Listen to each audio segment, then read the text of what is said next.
Hello friends, आज की इस वीडियो में हम Paul's Sweezy's kink demand curve model के बारे में पढ़ने वाले हैं। ये मॉडल हमें थ्योरी ऑफ ओलिगोपोली में हम पढ़ते हैं। ये थ्योरी देने वाले जो है वो है अमेरिकन इकोनॉमिक्स पॉल एम स्वीजी।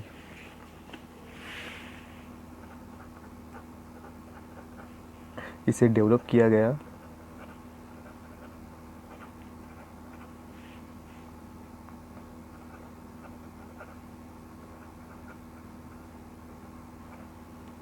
जो एक अमेरिकन इकोनॉमिक्स थे।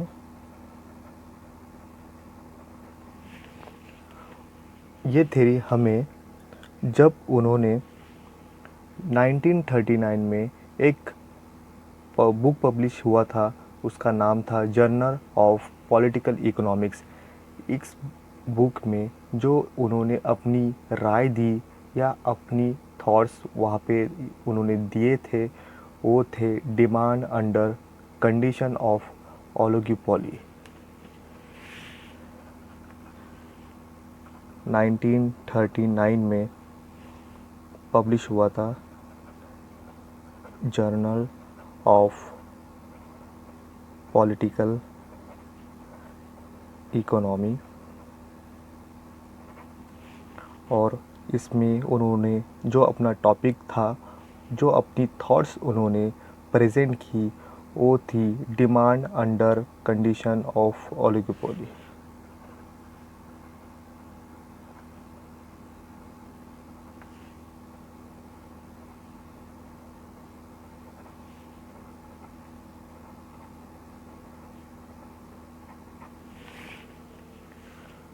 तो एग्जैक्टली ये कंडीशन होता क्या है और ये कंडीशन ओलिगोपोली में किस तरह के होते हैं, ये हम देखते हैं।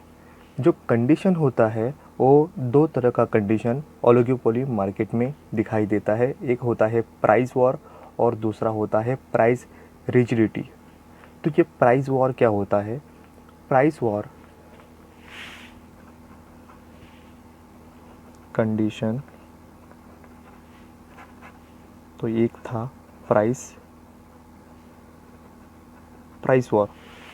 यहाँ पे हमने जो देखा ओलिगोपोली में मार्केट में जो सेलर है वो कुछ गिनने के लायक या गिने चुने ऐसे ही जो सेलर यहाँ पे मार्केट में अपना प्रोडक्ट सेल करते हैं।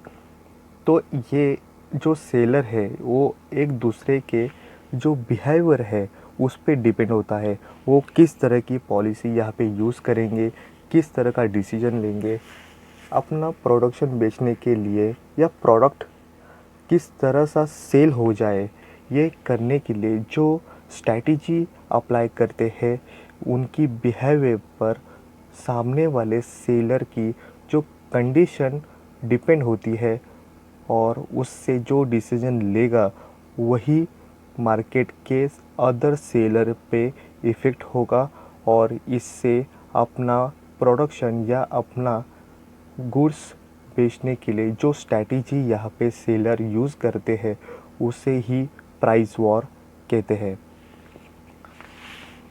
यहाँ पे दूसरा जो कंडीशन है वो है प्राइस रिजिडिटी।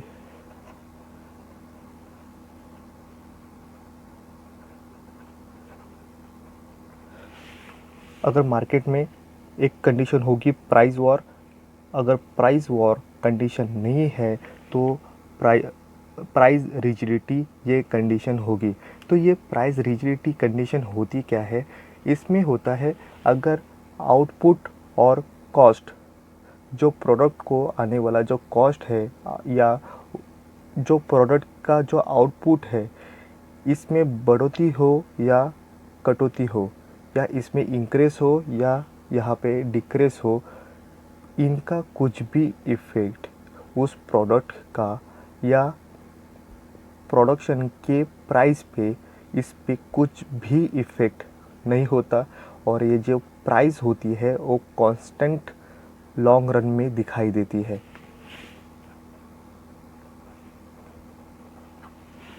तो ये प्राइस जो होती है वो कांस्टेंट होती है, इसमें कुछ भी चेंजेस नहीं दिखाई देते हैं। अगर आउटपुट में बढ़ोतरी हो या कटौती हो, या उस प्रोडक्ट के कॉस्ट में बढ़ोतरी हो या कटौती हो, इन दोनों फैक्टर का उसके प्राइस पर कुछ भी इफ़ेक्ट नहीं होता है, तो उसे प्राइस रिजिडिटी कहा जाता है।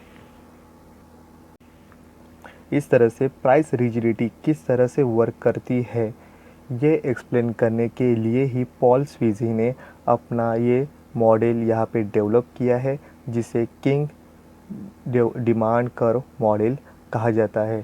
ये मॉडल ओलिगोपोली में सिर्फ एक हाइपोथेसिस के थ्रू ही है। इसे ओलिगोपोली में किस तरह से वर्क होगा ये रियलिस्टिक नहीं है, सिर्फ ये एक हाइपोथेसिस है।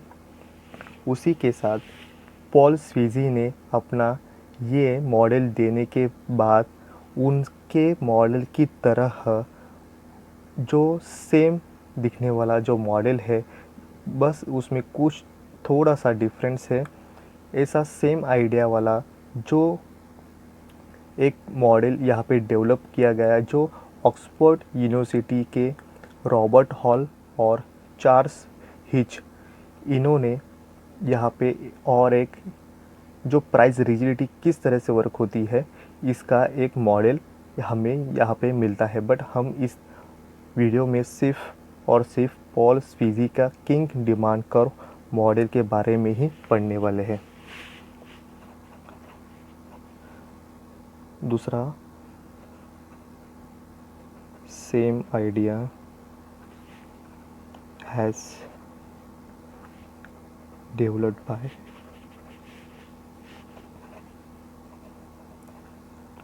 Robert hall, Charles hitch. दोनों भी ये ऑक्सफोर्ड यूनिवर्सिटी से बिलोंग करते थे, और इन्होंने अपनी ये जो मॉडल है या अपनी ये सोच, उन्होंने price theory and business behaviour, ये जो बुक पब्लिश हुआ उसमें उन्होंने अपने ये सोच या अपनी थॉट्स यहाँ पे उन्होंने दी है। वो था price theory and business behaviour.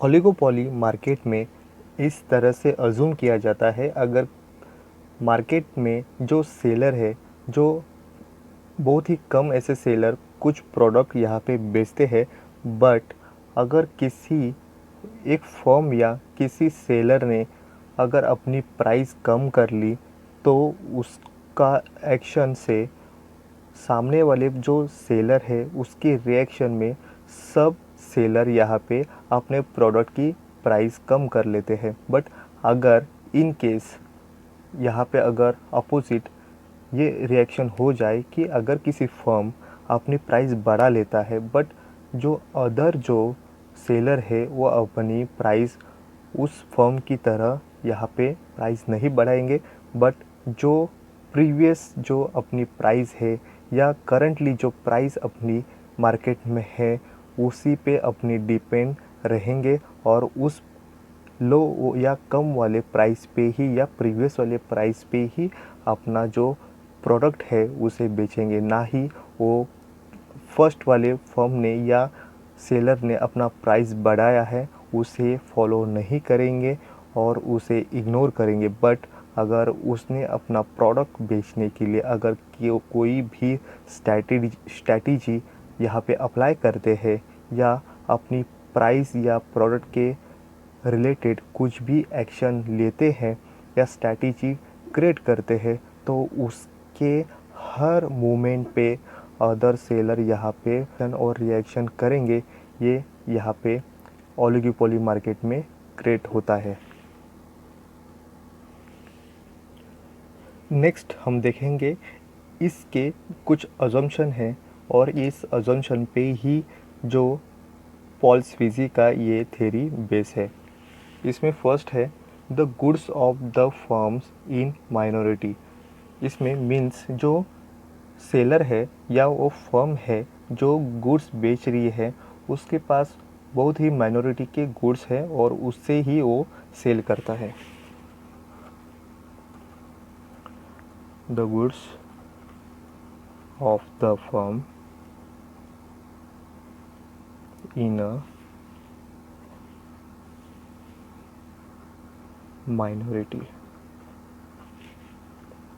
Next, each other has close option.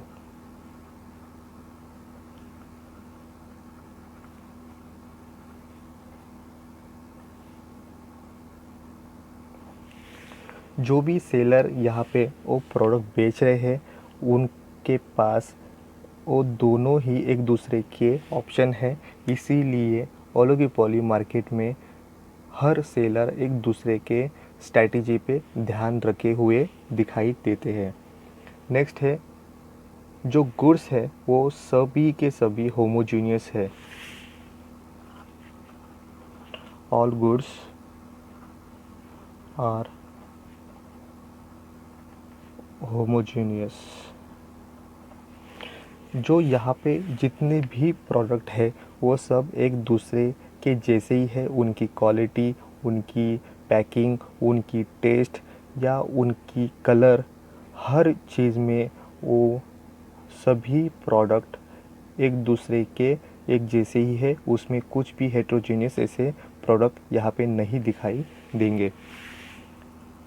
Next हमारा पॉइंट है नो एडवर्टाइजमेंट कॉस्ट।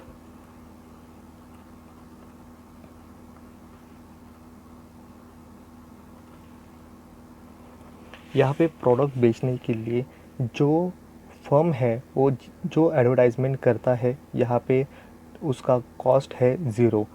यहाँ पे किसी भी प्रोडक्ट का यहाँ पे एडवर्टाइजमेंट किया नहीं जाता। नेक्स्ट है all seller are satisfied with the prevailing market price.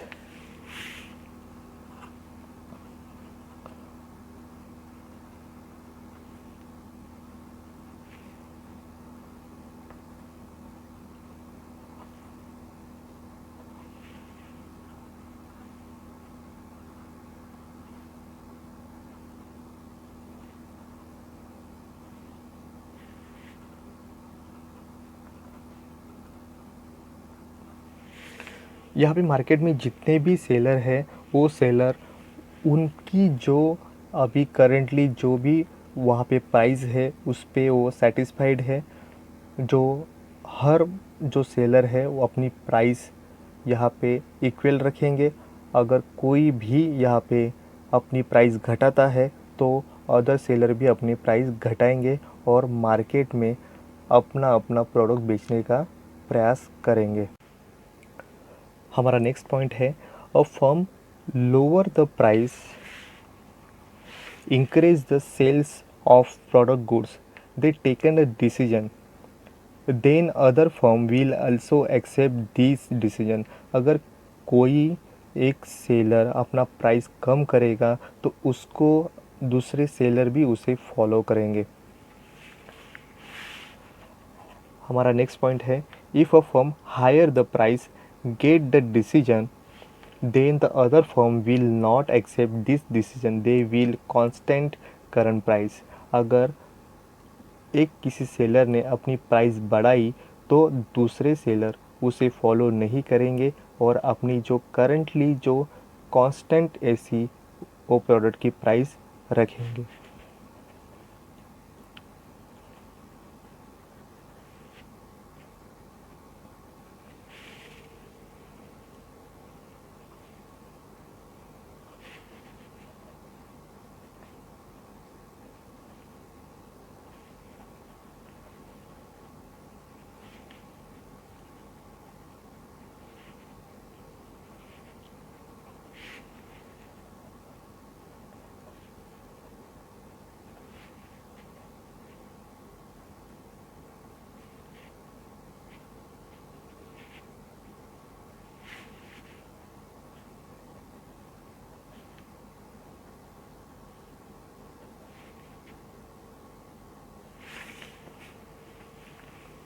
हमारा नेक्स्ट पॉइंट है the behaviour of the each seller depend on the behaviour of its competitor.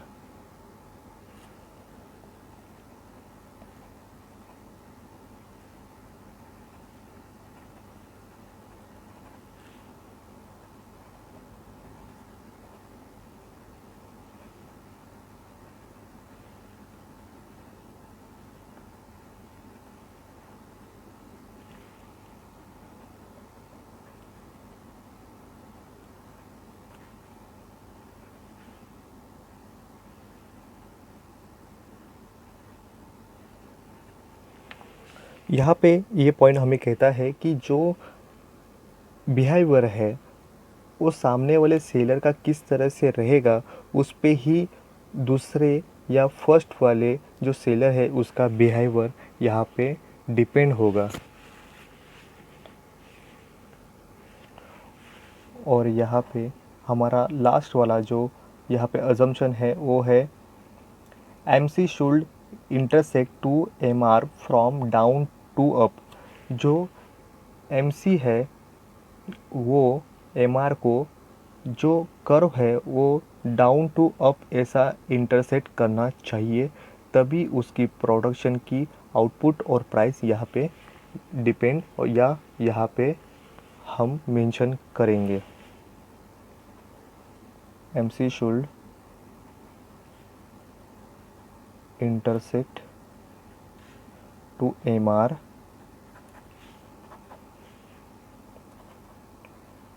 From down to up. इस डायग्राम के साथ हम समझेंगे कि जो यहाँ पे किंग डिमांड कर्व का मॉडल किस तरह से होता है और ये किस तरह से वर्क करता है। तो ये समझने के लिए हम यहाँ पे एक्स लेवल पे हमने आउटपुट लिया है और वाई लेवल पे हमने प्राइस और कॉस्ट लिया है। उसी तरह से हमारा आउटपुट और उस प्रोडक्ट की आउटपुट और प्राइस किस तरह से यहाँ पे डिटरमिन होती है, ये जानने के लिए हमें जो यहाँ पे जो डिमांड हमारा कर्व है वो है KDR। KDR ये हमारा डिमांड कर्व है। और जैसे यहाँ पे एक रूल्स था वो है कि MR को MC यहाँ नीचे से ऊपर तक जाने वाला ऐसा इंटरसेक्ट करना ज़रूरी है। तो यहाँ पे हमारा जो MR है वो है KAB MR, मीन्स हमारा MR जो है वो KAB MR इस तरह से हमें यहाँ पे इंडिकेट ये करता है। जो ऊपर से A से K से A तक आता हुआ और जो A और B के बीच यहाँ पे थोड़ा गैप है, ये जो गैप है वो गैप हमें बताता है कि जब प्रोडक्ट की कॉस्ट कम या ज़्यादा हो या उसका जो डिमांड है वो कम या ज़्यादा हो, तो इससे उसकी कॉस्ट प्रोडक्ट की और उसका डिमांड ये दोनों फैक्टर अगर उसमें 19-20 इस तरह का चेंजेस या उसमें जो डिफरेंस आएगा, ये डिफरेंस हमें A और B के जो गैप है इस गैप में ही वो एडजस्ट कर पाएंगे। बट अगर जो कॉस्ट है या उसका लॉस्ट है वो अगर ये A के ऊपर अगर जाता है या B के नीचे MC जो हमारा कर्व है अगर ये A के ऊपर या B के नीचे अगर जाता है तो यहाँ पे डिसीज़न लेना पड़ेगा और यहाँ पे उस फर्म या उस सेलर को भारी मात्रा में यहाँ पे नुकसान हो सकता है या उसे लॉस बिगर होगा या बिग यहाँ पे उसे लॉस दिखाई देगा। बट A और B के बीच में यहाँ अगर डिफरेंस आता है तो ये एडजस्टेबल होगा और वो फर्म यहाँ पे कुछ भी चेंजेस नहीं करेगी और जो प्राइस है वो A और B के बीच में MC और MR ये इंटरसेक्ट करने से उसे प्राइस पे कुछ भी डिफरेंस नहीं होगा। तो यहाँ पे हमारा जो फर्स्ट वाला जो अजम्पशन है या हमारा रूल्स है, ऊपर से आने वाला KABMR, जो एग्जैक्टली MR है, वो MR को जो हमारा लाइन है उसे MC यहाँ से ऊपर से नीचे से यहाँ से जो ऊपर जाता है वो यहाँ पे उसे इंटरसेक्ट करता है। तो यहाँ पे हमारा फर्स्ट वाला रूल्स यहाँ पे हमारा क्रिएट होता है और इस तरह से दोनों एक दूसरे को यहाँ पे हम इसे ई कहते हैं, इसे ई पे पॉइंट पे इंटरसेक्ट करते हैं, तब जाके हमें हमारा आउटपुट और हमारा प्राइस या कॉस्ट हमें मिलता है। तो इस तरह से यहाँ पे हमारा डिमांड कर्व हमें ये कहता है जो के और डी है वो ज़्यादा से ज़्यादा यहाँ पे इलास्टिक है। जो ऊपर से नीचे के से डी तक आता हुआ यहाँ पे हमें इलास्टिक मिलता है, बट डी और आर है वो हमें यहाँ पे कम इलास्टिक या उसकी जो इलास्टिसिटी कम होती हुई दिखाई देती है। अगर डिमांड कर्व यहाँ से केडी जो डिमांड हमें दिखाई देता है वो झुका हुआ दिखाई देता है एक्स लेवल पे, मतलब एक्स लेवल तक इस तरह से बेंड होता हुआ हमें दिखाई देता है, जो यहाँ पे हमें बड़ा यहाँ पे इलास्टिक यहाँ पे उसमें डिमांड की लाइन हमें दिखाई देती है। बट यहाँ पे जो डी पॉइंट पे यहाँ पे वो बेंड होता है, के डी जो है वो हमें इलास्टिक वाला दिखाई देता है और जो डी आर है वो हमें अनइलास्टिक दिखाई देता है। तो इस तरह से जो हमें जो ओपी वाली जो प्राइस मिली है, ये प्राइस हमें मिलती है मार्जिनल कॉस्ट प्राइस के रूल्स से। मार्जिनल कॉस्ट प्राइस, ये रूल से हमें ये प्राइस मिलती है और इसी को मार्जिनल कॉस्ट प्राइसिंग कहा जाता है। और मार्जिनल कॉस्ट प्राइसिंग से ही यहाँ पे जो हमारा जो किंकी डिमांड कर्व का मॉडल है वो हमें यहाँ पे आउटपुट और प्राइस किस तरह से डिटरमिन होती है ये हमें एक्सप्लेन करता है।